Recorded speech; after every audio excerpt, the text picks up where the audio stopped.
These are just some of the mass graves that I don't actually talk, I'm not going to talk about today.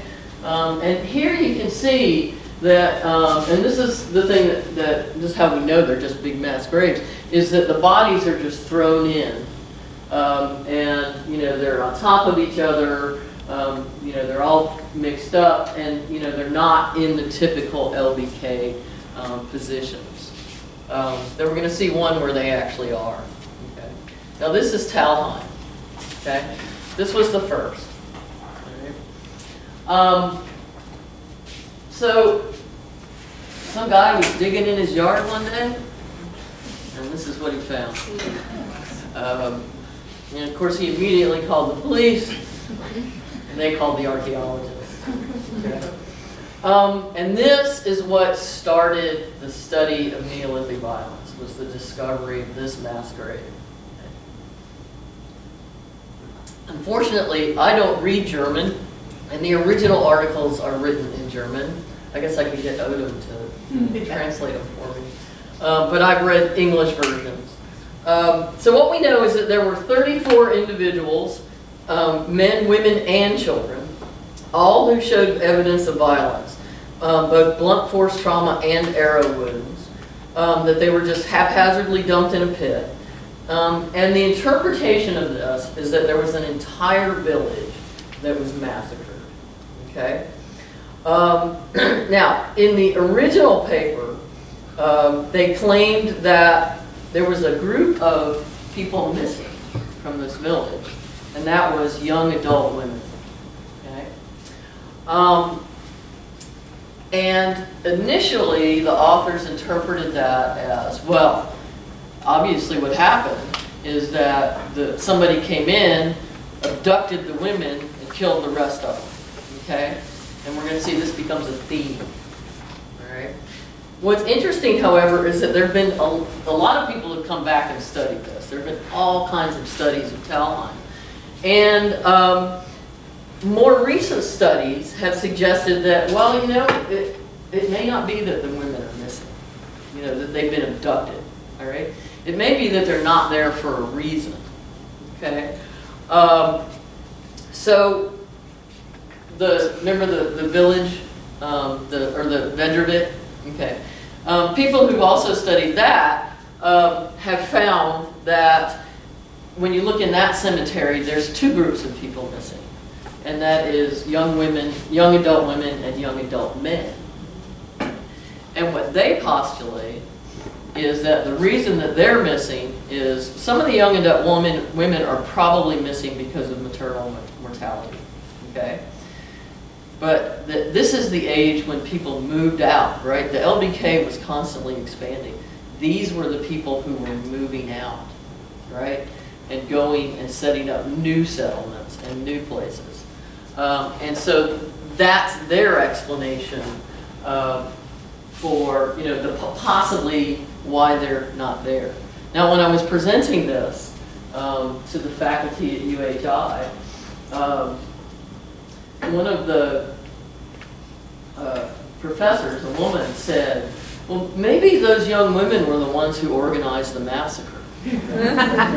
And I said, you know, I thought of that, and I suggested that to my supervisor, but she told me I didn't have enough knowledge to make that claim. And what I loved was the professor said, well, Jane and I are just going to have to arm wrestle for that one.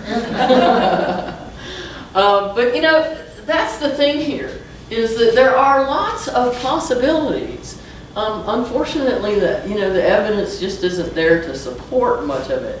But there's also not evidence to support necessarily the abduction of women, right?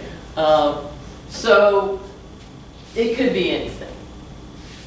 Of course, another major problem with Talheim is that this was found in some guy's yard, right? So what we have is a mass grave, but no context, right? Do we even know if there was a settlement nearby, right? I mean, this could have been out in the middle of the woods or something. We just don't know. So we need more information. Let's see, what's next? Okay, this is Asparn Schlitz. So supposedly this site was a settlement, though you never hear them talk about the settlement. All they talk about are these two ditches, okay? In the ditches, they found lots of burials, which, when they tested them, all came back, you know, for age, all came back to be about the same age. And again, around 5000 BC.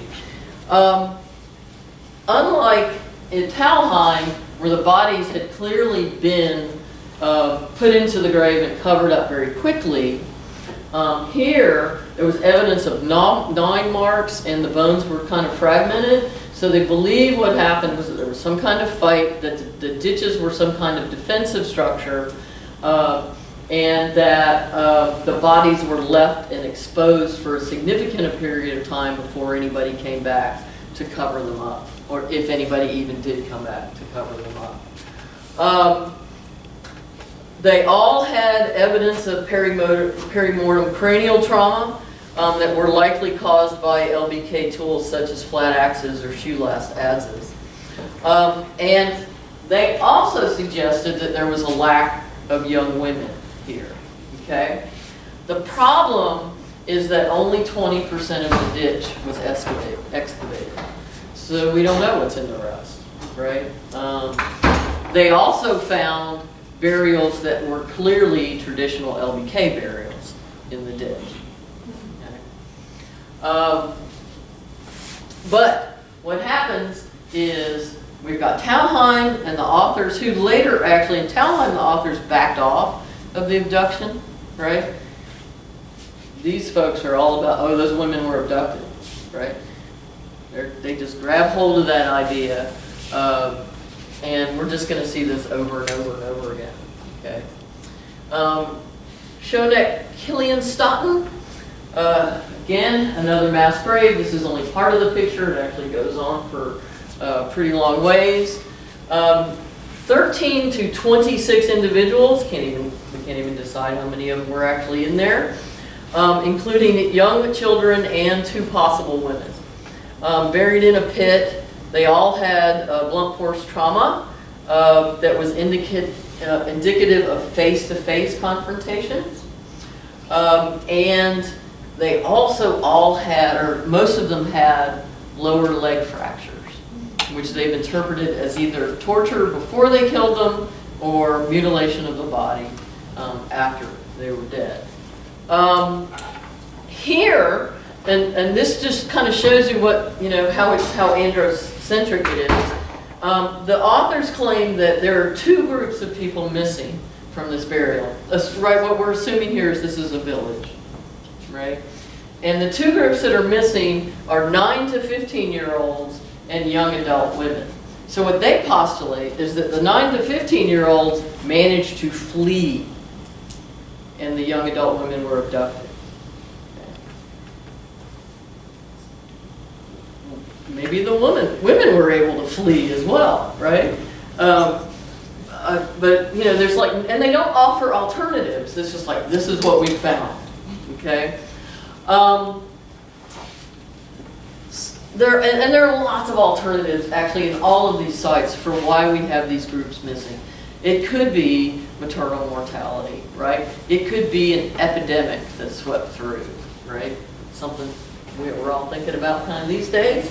Or that these groups of people escaped, or like the professor said, right? It's the women who organized it. Why not? All right.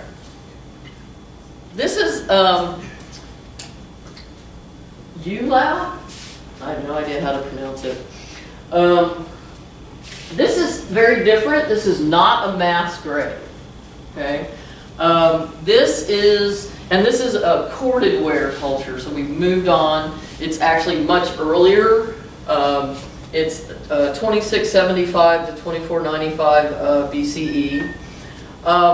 Most corded ware sites have multiple graves, but they considered these were different enough to explore because there's often 3 or 4 people. Usually multiple graves would maybe be an adult with some children, which is primarily what we have here, but it's an interesting arrangement. So they looked into it, and what they found was, well, they said that, you know, maybe they actually had a burial theory, which is nice, right? But they said this doesn't fit. You know, what we know about corded ware, this does not fit. There's something different about this, and they conclude it was a massacre. So what we had was a grave that had a 40 to 60-year-old male, that had a 4 to 5-year-old boy, an 8 to 9-year-old boy, and a 35 to 50-year-old female. So that's one grave. One that had a 30 to 38-year-old female with an infant, a 7-year-old boy, and a 4-year-old girl. And one that had a 24 or 25 to 40-year-old male with 2 5-year-old children of indeterminate sex. Okay? 5 of the 13 skeletons showed signs of perimortem trauma, both arrow wounds and blunt force trauma on the cranium. Okay? The 2 older males also showed, and this was a significant ante-mortem trauma that was likely disabling. It was in their arms and their wrists. Okay? So evidence that they would have had a very difficult time in terms of their daily living, right? Working in the fields, hunting, that kind of thing. So what they postulate here is that the older disabled men, the women and the children, were left alone in the village when it was raided, or that the adolescents and the men were able to flee or fight back because somebody buried them and they are buried according to the rites. Okay? But it still contains some assumptions about women not escaping. Okay? All right. Nope, wrong way. My favorite place in the world, Orkney. Right? This is a tomb. Its real name is Isbister. It's called the Tomb of the Eagles. If you don't know where Orkney is, this is the United Kingdom. This is Orkney. It's a group of islands, okay, on the northeast tip.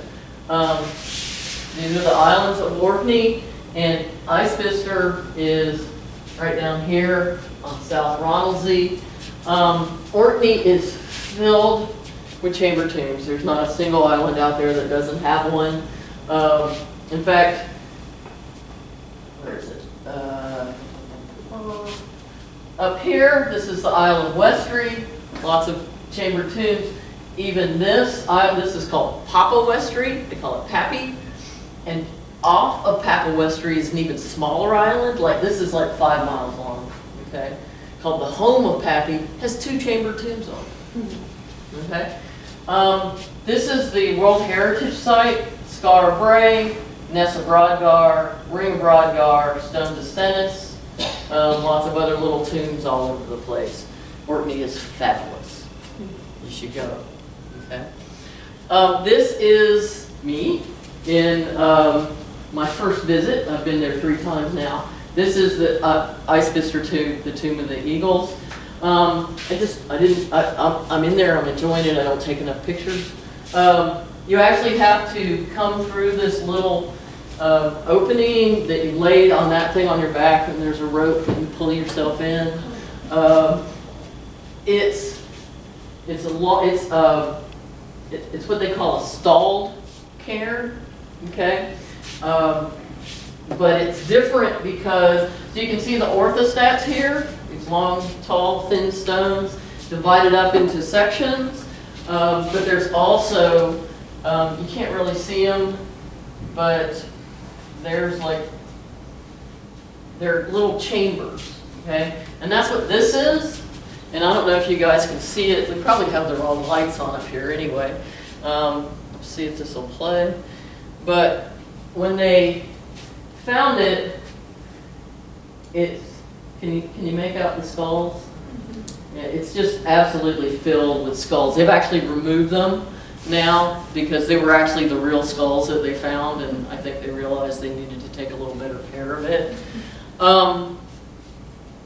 And I just have to tell you the amazing thing about the Tomb of the Eagles. So this farmer was just looking for some rocks to build a wall, and he found, he found that, what he realized was something important, right? So he started digging, and he's like, okay, this is really important. because he was finding all kinds of stuff, axes and things like that. So he goes to the archaeologist and he says, I found this thing, you know. So the archaeologists come and they look at it and they go, that's great, but we're busy, you know. And this is 1958, okay. So he waits and he waits and he waits years, and the archaeologists never show up. So what he does is he starts hanging out with the archaeologists at the other places where they're working, right? And he watches what they do. And in 1976, and I love this because 1958 was the year I was born, 76 is the year I graduated from high school, he starts digging it. And he does an absolute fabulous job, right? And he excavates it, he keeps all the records, you know, all this, and all of that stuff belongs to him and his family, right? And even though he's dead now, they run the tours and all of that kind of stuff. So he has actually given the bones, but it was filled with bones, okay? So an archaeologist did actually come along when they realized what he was doing to oversee what he was doing and work with him and to do an analysis of the bones and things like that. And what they found was this was a very unhealthy population. That so many of these people had, pathologies even that showed up on the bones.